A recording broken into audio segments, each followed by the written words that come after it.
So guys already வந்து பார்த்தீங்கன்னா நம்ம ஹெட்செட் ஒன்று வாங்கியிருந்தோம். அதுக்கு நான் அன்பாக்சிங் வீடியோ போட்டிருந்தேன்.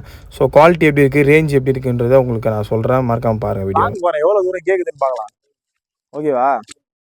மைக் செட் பண்ணிக்கிறேன். மைக்கு நம்ம நான் மைக்கு டிஸ்டன்ஸ் போகிறேன். நான் எவ்வளோ தூரம் போகிறேன்னு பாருங்கள். 20 மீட்டர் வரையும் இது வந்து போகும்னு சொல்லி போட்டுக்குது. நான் செக் பண்ணி பார்க்கலாம் எவ்வளோ தூரம் வருதுன்னு. கேட்குதா அவரு? போட்டா? ஸோ இப்போ எப்படி இருக்குன்னு தெரில. அங்கேயே நில்லு, நீ அங்கேயே நில்லு, நான் போகிறேன்.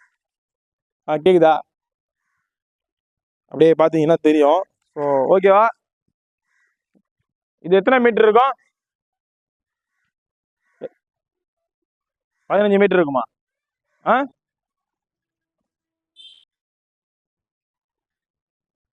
20 மீட்டர் இருக்குமா? 20 மீட்டரு. 20 மீட்டர்.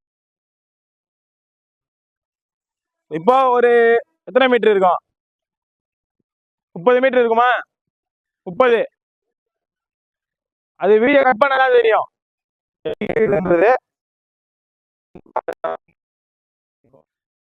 வந்துட்டு ரொம்ப தூரம் வந்துட்டு, அதனால இப்போ நான் வந்து எங்க இருக்கேன்னு தெரியல. ஸோ அவர் எங்கேயோ நிற்கிறாரு. கேமராமேன் வந்து பார்த்தீங்கன்னா எங்கேயோ நிற்கிறாரு, ரொம்ப தூரத்தில் நிற்கிறாரு. நான் கிட்டத்தட்ட வந்து பார்த்தீங்கன்னா ஒரு 50 மீட்டர் கிட்ட டிஸ்டன்ஸ் நான் வந்துட்டேன். ஆனால் இப்போ வாய்ஸ் எப்படி இருக்குன்றது நமக்கு தெரியல. இப்போதைக்கு நம்ம 50 மீட்டர் எடுப்போம். அதுக்கப்புறம் நம்ம 100 மீட்டரு 200 மீட்டர் அப்படின்றத போய் பார்ப்போம். ஃபர்ஸ்ட் இப்போ வீடியோ கிட்ட போவோம். கைஸ் நம்ம வந்து இப்போ செக் பண்ணோம். செக் பண்ணதில் வந்து பார்த்தீங்கன்னா நம்ம கரெக்டாக ஒரு 50 மீட்டர், அதாவது ஒரு 40 மீட்டர் உள்ள கரெக்டாக இருக்குது. ஒரு 50 மீட்டர் மேலே போனோம் அப்படின்னா வாய்ஸ் கொஞ்சம் லாக் ஆகுது. நீங்கள் வீடியோவில் பார்த்துருப்பீங்க. ஸோ ஓகே, 570 ரூபாயில் வந்து பார்த்தீங்கன்னா நாய்ஸ் கேன்சலேஷனும் கரெக்டாக இருக்குது. நம்ம வாய்ஸ் பேசுகிறதும் கொஞ்சம் கிளியராக கொடுக்குது. தாராளமாக 570 ரூபாய்க்கு 2 மைக்கு ஒரு ரிசீவர் வித் ஐஃபோன் அடாப்டரோட நம்ம கண்டிப்பாக இதை வாங்கலாம்.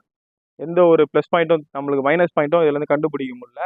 நல்லா இருக்குது, சூப்பராக இருக்குது. தாராளமாக இதை ட்ரை பண்ணி பாருங்கள். நான் உங்களுக்கு வீடியோவோட டிஸ்கிரிப்ஷனில் ப்ராடக்ட் லைனை கொடுக்குறேன், எப்படி சப்போர்ட் பண்ணுங்கள். நீங்கள் இப்போதைக்கு இந்த வீடியோ வந்து நான் பார்த்தீங்கன்னா ரன்னிங்கில் போயிட்டுருக்கேன் பைக்கில்.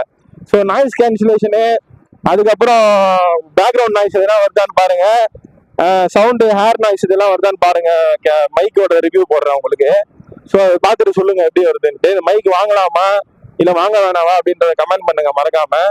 ஸோ இப்போ போகிற பல்லாவரம் பிக்சர் பார்க்க போகிறோம். அது வந்து நான் உங்களுக்கு தனியாக இன்னொரு வீடியோவாக போடுறேன், மறக்காமல் அதையும் போய் பாருங்கள். இப்போ இது எப்படி இருக்குன்றது தெரியும். ஏன்னா நான் வண்டியை ஓடிட்டு இருக்கேன், எனக்கு இப்போயே தெரிய முடியாது. நான் வண்டியை ஓரமாக நிறுத்திட்டு வீடியோ ப்ளே பண்ணி பார்த்தோம்னா என்ன குவாலிட்டியில் வருதுன்னு சொல்லி தெரியும். உங்களுக்கு மட்டும் தான் இப்போ குவாலிட்டி தெரியும். மறக்காம